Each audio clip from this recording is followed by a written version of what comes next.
Olá, meus irmãos e irmãs. Espero que esteja tudo bem com vocês. Nós vamos hoje para mais uma aula. E hoje o tema da nossa aula é esse maravilhoso tema aqui, a vida eterna. Antes disso, eu quero orar com você nesse instante. Convido você a fechar os seus olhos e acompanhar essa oração comigo nesse instante. Santíssimo Deus, nosso Senhor e nosso Salvador. A Ti, ó Pai, toda a honra, toda a glória e toda a nossa gratidão pela Tua salvação para conosco. Neste momento, Pai, queremos pedir que o Senhor abra o nosso entendimento e que possamos ter a nossa fé fortalecida, Pai, através do estudo desse tema neste momento. Que o Senhor abençoe esses irmãos e irmãs, que eles possam compreender e firmar a sua fé ainda mais nessa doutrina tão maravilhosa. Abençoe-nos aqui nesta aula, em nome de Jesus e para a Tua glória. Amém. Meus queridos irmãos e irmãs, eu deixo já aí a recomendação para você ler esse texto de 1 João, capítulo 5, versículos de 9 a 21, embora eu irei usar aqui alguns dos versículos deste capítulo, mas recomendo você que após assistir essa aula você possa ler este texto reforçando esse ensinamento. Muito bem. Primeira coisa que eu quero dizer para vocês é que a Bíblia, ela não nos dá muitas informações e nem muitos detalhes sobre este tema. Mas o que ela oferece para nós é suficiente para você alimentar a sua esperança, para que nós possamos fortalecer essa esperança no que há de vir, nessa promessa que Deus promete, que Deus nos concede, nos dá a respeito da vida eterna que tomaremos posse na volta do nosso Senhor e Salvador Jesus Cristo. Muito bem, a vida eterna significa vida sem fim.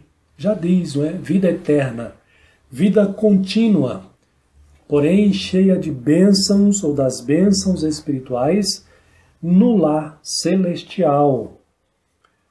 Isso é o que significa vida eterna. Contudo, ainda neste mundo aqui, nesta terra, nós que cremos na vida eterna, temos essa esperança, nós vivemos neste mundo como estrangeiros, sim, isso mesmo, desejando essa pátria superior, desejando o cumprimento dessa promessa bendita. Todas as riquezas da vida eterna, a Bíblia nos informa, nos ensina que nós encontramos em Jesus Cristo. E quem tem Jesus Cristo, portanto, tem a vida eterna. Olha aí, usando para vocês o texto de 1 João capítulo 5, versículo 11 e 12, que é exatamente isso que ele vai falar. Mais para frente eu trago esse texto aqui transcrito para você também. Muito bem, em primeiro lugar então, a primeira divisão dessa aula tem a ver com o sentido da sua vida aqui, da vida daquele que crê em Jesus Cristo e que tem essa esperança da vida eterna.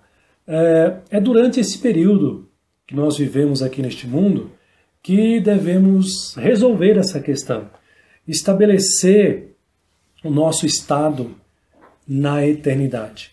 2 Coríntios capítulo 6, versículo 2, é um texto que eu peço que você abra a sua Bíblia aí também, para poder acompanhar. 2 Coríntios capítulo 6, versículo 2. Estou abrindo aqui, puxando aqui. O que o apóstolo Paulo nos diz? Eu vou ler o 1 e o 2. E nós, na qualidade de cooperadores com ele, também vos exortamos a que não recebais em vão a graça de Deus, portanto a salvação. Pois ele diz, eu te ouvi no tempo da oportunidade e te socorri no dia da salvação. Eis agora, agora no presente, o tempo sobremodo oportuno.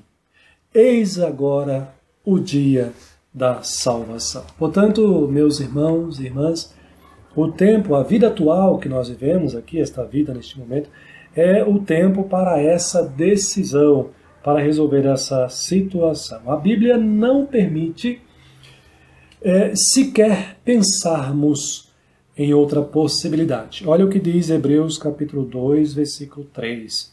Como escaparemos nós se negligenciarmos tão grande salvação? Como escaparemos? É a pergunta do autor aos Hebreus. Porém, antes da vida eterna, 3 coisas importantes devem acontecer, de acordo com a Bíblia, e eu gostaria que você também tomasse conhecimento disso com bastante atenção. Primeiro, muito óbvio, teremos que morrer. Antes de tomarmos posse da vida eterna, o cristão, o crente, ele precisa morrer. Ou, se Jesus voltar antes da sua morte, ele terá que ser transformado. Mas a maioria dos cristãos já estarão mortos quando da volta de Jesus Cristo a este mundo. Segunda questão, teremos que ressuscitar dentre os mortos. Antes do crente tomar posse da vida eterna, ele precisa passar por esse processo da ressurreição dentre os mortos. E em terceiro lugar, ser julgados segundo o bem ou o mal que tivermos feitos por meio do corpo, nesta vida. É o que nos diz a palavra de Deus, nesse texto de 2 Coríntios, capítulo 5, versículo 10, e Hebreus 9, 27 também. Então, meus irmãos, essas 3 coisas precisam ocorrer antes da vida eterna, antes do cristão tomar posse da vida eterna com o Senhor. Depois disso, então, depois que ocorrer essas 3 fases, esses 3 momentos, virá a sentença do Senhor, a sentença do juiz, que apontará para 2 destinos. Então ele dirá, segundo Mateus capítulo 25, Vinde, benditos de meu Pai, entrai na posse do reino que vos está preparado desde a fundação do mundo. Essa será a primeira sentença. Convidando, chamando, convocando aqueles que viveram com esta esperança e morreram nessa esperança da vida eterna.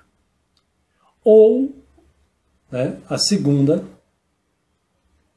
situação, que ele dirá, apartai-vos de mim, malditos, para o fogo eterno preparado para o diabo e os seus anjos. Então, ocorrerá esses 3 processos, essas 3 etapas, e logo em seguida ocorrerá a sentença vinda da parte do Senhor, tanto para aqueles que ouvirão o convite como benditos, como também aqueles que ouvirão a maldição, apartai-vos de mim. Muito bem, em segundo lugar, a segunda divisão da nossa aula aponta para o sentido da vida eterna. Nós vimos o sentido da vida atual, não é? Que eu acabei de falar para vocês aqui. Agora, o sentido da vida eterna. Muito bem, o céu, onde desfrutaremos a vida eterna, ele é um lugar mais do que espiritual. Ele é um lugar de substância, ou seja, de matéria também, que comportará a matéria. Porque os próprios corpos daqueles que serão ressuscitados não serão corpos apenas espirituais, ou tão somente espirituais. Na verdade, serão corpos físicos. E por que nós dizemos isso? Nós dizemos isso com base no corpo do próprio Jesus Cristo, o corpo ressurreto dele. Foi um corpo em que pôde ser tocado. Então, portanto, envolve a matéria. Vejamos esses textos de Apocalipse, capítulo 22, versículo 1, que diz o seguinte: Então me mostrou o rio da água da vida, brilhante como cristal, que sai do trono de Deus e do Cordeiro. Veja, está falando do novo céu, da nova terra, a nova Jerusalém. Lugar onde há rio, como ele descreve aqui,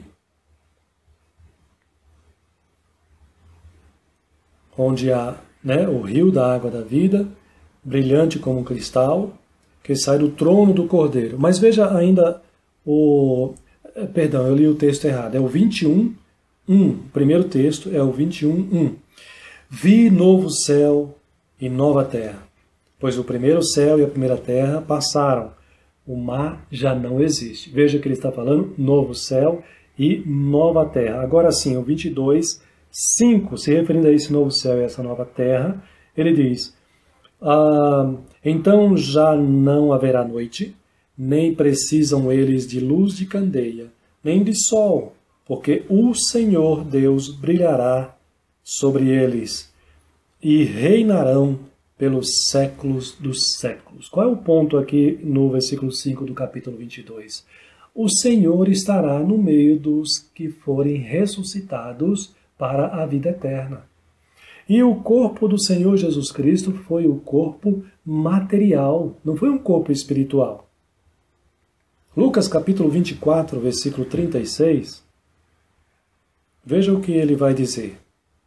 Capítulo 24, versículo 36, o evangelista diz o seguinte: falavam ainda essas coisas quando Jesus apareceu no meio deles e lhes disse: paz seja convosco. Eles, porém, surpresos e atemorizados, acreditavam estarem vendo um espírito. Mas ele lhes disse: por que estáis perturbados? E por que sobem dúvidas ao vosso coração? Vede as minhas mãos e os meus pés, que sou eu mesmo, e mais, apalpai-me e verificai, porque um espírito não tem carne nem osso, como vedes que eu tenho. Portanto, meus irmãos, o céu, onde habitaremos com Cristo, ele habitará conosco, é um lugar mais do que espiritual, é um lugar que comporta a matéria. Portanto, aponta para um lugar físico, o novo céu e a nova terra, conforme esses textos que eu acabei de ler para os irmãos. O nosso corpo ressuscitado será também a semelhança do corpo de Jesus. Então, não só o corpo de Jesus é um corpo material, mas também o nosso corpo, a ser ressuscitado no último dia, será também um corpo material, à semelhança do próprio Jesus Cristo. Como diz Filipenses capítulo 3, versículo 20 e 21. É claro que esse corpo será ressuscitado perfeito, em glória, à semelhança do corpo de Jesus. Olha só, depois da ressurreição, teremos corpo gloriosamente transformado para ser igual ao corpo de Jesus e habitaremos na presença dele em pleno gozo, em pleno desfrute para todo o sempre. Então, por isso que eu estou dizendo para vocês que o céu é um lugar mais do que espiritual, porque nós que iremos morar no céu, iremos com corpo material, físico, embora transformados à semelhança do corpo de Jesus Cristo. A bênção especial que esperamos na vida eterna, então, é a presença de Jesus Cristo. 1 Pedro capítulo 1, versículo 8 fala sobre isso. Muitas vezes nós ficamos a refletir, imaginando e se deliciando com os prazeres celestiais, com os prazeres do novo céu, da nova terra, imaginando o seu cenário, imaginando os animais no seu estado de perfeição, o nosso corpo também no estado de perfeição, as frutas, as plantas, as aves. Mas, meus irmãos, mais encantador do que toda a beleza da criação, no que diz respeito aos outros seres, é a presença, ou será a presença gloriosa do nosso Senhor e Salvador Jesus Cristo habitando conosco. Essa é a bênção especial que você já deve começar a considerar e a desfrutar no seu coração e na sua mente. A vida eterna é uma realidade no presente. A partir do momento que o pecador é convertido, ele já começa a experimentar dessa realidade da vida eterna. Mas as exigências atuais, mesmo gloriosas como são, constituem apenas as primícias das maravilhas que Deus tem preparado para aqueles que o amam. O que Deus tem preparado para nós é grandioso e nós ficaremos eternamente encantados com toda a beleza e bênçãos que Deus tem preparado para nós que iremos desfrutar na eternidade. Embora essas bênçãos estejam ou sejam contempladas ainda no futuro, mas como é dito aqui, aqueles que têm essa esperança, os convertidos, já desfrutam dessas bênçãos, da alegria da vida eterna. E, portanto, qual é o nosso dever imediato nesta vida? É esse que está aí. Crescer na graça e no conhecimento do Senhor e Salvador Jesus Cristo, porque cremos na vida eterna. É isso que nos ensina o apóstolo Pedro em 2 Pedro, capítulo 3, versículo 18. Eu quero ler também esse texto para vocês. 3,18 de 2 Pedro, o que ele nos diz? Ele diz o seguinte, olha a exaltação. Antes, crescei na graça e no conhecimento do nosso Senhor e Salvador Jesus Cristo. A Ele seja a glória, tanto agora como no dia eterno.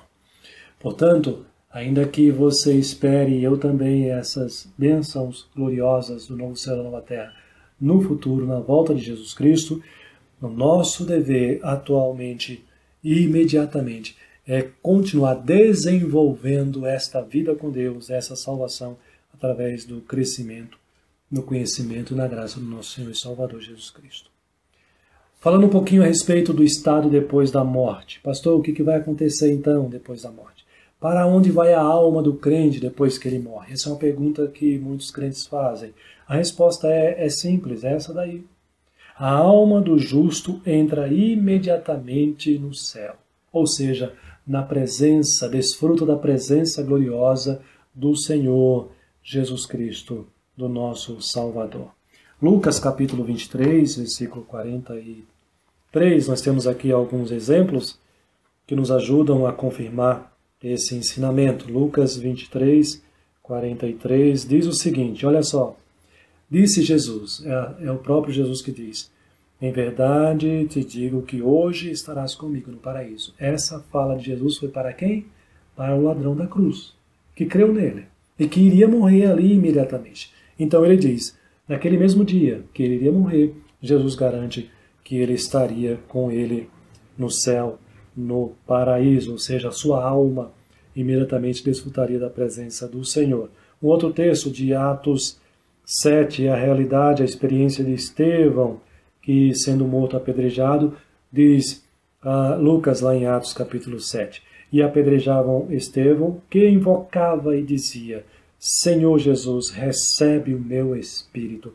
E imediatamente após a morte, ele sabia que iria desfrutar da presença do Senhor. E por último, Filipenses capítulo 1, verso 21 a 23, o apóstolo Paulo, olha só o que o apóstolo Paulo diz, porque para mim o viver é Cristo e o morrer é lucro. Entretanto, se o viver na carne traz fruto para o meu trabalho, já não sei o que há de escolher. Ora, de um lado e outro estou constrangido. Tenho desejo de partir e estar com o Senhor. Veja que ele diz, tenho desejo de partir e imediatamente estar com o Senhor, o que é incomparavelmente melhor. Portanto, tenha essa certeza de que ao morrer, a sua alma, a alma do crente, desfrutará imediatamente da presença do Senhor no céu. Sua alma será aperfeiçoada em santidade e recebida nos mais altos céus, onde contempla a face de Deus em glória. E continua unida a Cristo, ou unido a Cristo, e descansa em sua sepultura, seu corpo, como que em seu leito até no último dia.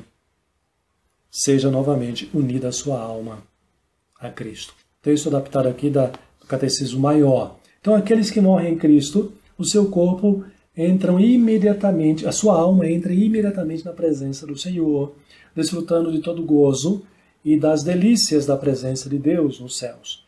O seu corpo permanece sepultado neste mundo, como que descansando, aguardando a ressurreição final, o que não acontece com o que morre no pecado. A sua alma entra em tormento e o seu corpo também aguardando a ressurreição, mas para a morte. Paulo justificou então, no texto de Filipenses, o seu desejo de partir, dizendo que estaria com Cristo. Ele não tinha dúvida disso. O que seria, diz ele, incomparavelmente melhor. O mesmo apóstolo afirma o seguinte: estamos em plena confiança, preferindo deixar o corpo e habitar com o Senhor. Veja que a ideia aqui é de uma transposição imediata. Deixar o corpo e habitar com o Senhor. Então, não existe palavras mais claras para descrever essa transição imediata da alma desta vida para a presença de Cristo. Então não tenha dúvida, ao morrer o crente desfruta da presença gloriosa do Senhor. A ausência da alma do crente no seu corpo, ou seja, a morte na morte, e a presença de Cristo estão inseparavelmente unidas, ou unidos, em uma transição imediata. Contudo, para desfrutar da presença santa do Senhor, a alma do crente é completamente purificada. Ela será completamente purificada de toda a contaminação do pecado que vivemos hoje, a fim de qualificá-la ao seu novo estado de glória. Então, embora essa transição seja imediata, mas não sem antes ocorrer essa purificação. Os que já partiram são vistos, conforme Hebreus 12, 23, como justos aperfeiçoados, porque não podemos entrar na presença do Senhor, mesmo em espírito, com a nossa alma contaminada, manchada pelo pecado. Entenderam, meus irmãos? Esse é o ensinamento da palavra de Deus e que nos consola e nos conforte. Portanto, eu concluo dizendo para os irmãos que, lembrando, que Jesus Cristo ele é o centro no plano da salvação de Deus. O testemunho é este, nos diz 1 João, confirmando isso, que Deus nos deu a vida eterna e esta vida está no seu Filho. E agora veja o que diz a palavra de Deus. Aquele que tem o Filho tem a vida. Aquele que não tem o Filho de Deus não tem a vida. E aí a pergunta que eu faço para você: Jesus é a pessoa mais importante da sua vida? Um coração dividido anula a esperança da vida eterna. Tenha Jesus Cristo como seu Senhor e Salvador. Tenha a esperança da vida eterna. Viva nesta vida se preparando para esta posse bendita da sua salvação. Mas viva se preparando, buscando o crescer no conhecimento da graça, na palavra, na oração, na comunhão, da graça do nosso Senhor e Salvador Jesus Cristo. Que Ele abençoe a sua vida e aplique esse ensinamento ao seu coração e que você possa viver pela fé e alimentando essa esperança bendita. Um forte abraço a todos vocês e até a nossa próxima aula. Fiquem com Deus.